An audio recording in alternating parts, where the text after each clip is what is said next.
Good morning.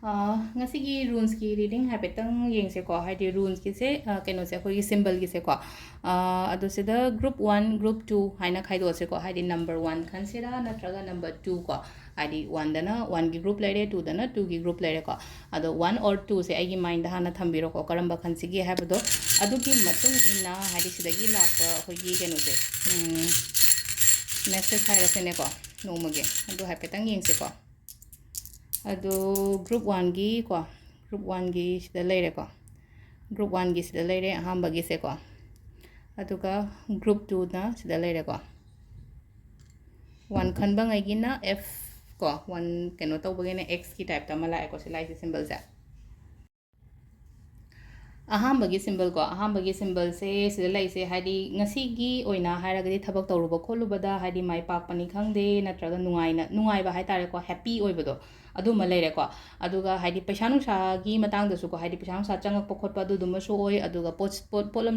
wairam sit pokhot pa kaina haragadi pot hena set pa profit hena leiba aina tawba business kumba kai gumba da amaina oina pire ko haidi amna positive oiba sign ni ko sigi keno se f man ba se ko f man ba se haidi paisa gi oina di amna phaba paisa aduga haidi ngasai gi nungai ba ya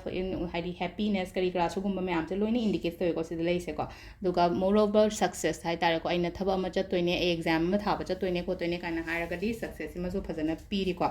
aduga number 2 sina ko sidana amu lai ka haidi ko sida lai se blessings ama lai re ko haidi khoi first ko blessings aina hai ba ya athadi shona chanbi ban hara sine ko ngasi gi numi se shona chanbi ba khotpi ba adu du mai lai re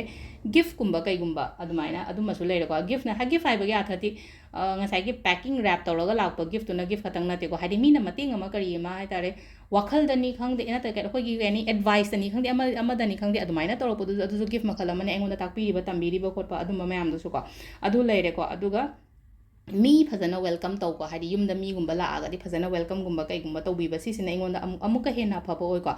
aduga hadi ko ai gi personal relationship kaina har sine ko hadi ai gi personal relationship hana har badi ai gi partner ko oiro ama go oiro adu su yam phana adu maina lei aduga khoi gi thabak tawmina ba se ko sharing gumba da thabak taw bu su yam phai ko adun hadi akoina